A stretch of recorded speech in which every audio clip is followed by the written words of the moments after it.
meron akong hawak na catechism, libro. Wala pong mga insertion to, kundi binabasa ko actual kapag meron no kaming tinatawag na tatalakayin. Ganon din naman po sa Biblia. Punto po kami dito, wala kaming tagabasa.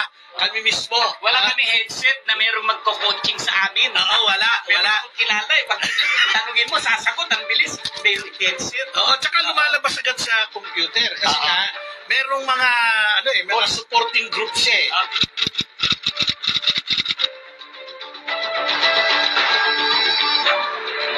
Ito'y magiging patotoo sa inyo.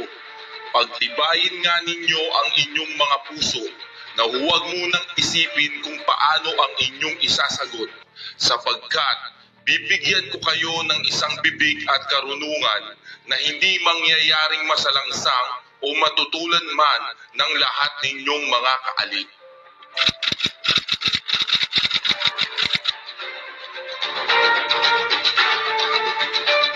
Meron naman silang pinapaniwalaan Diyos, hindi naman tunay na Diyos.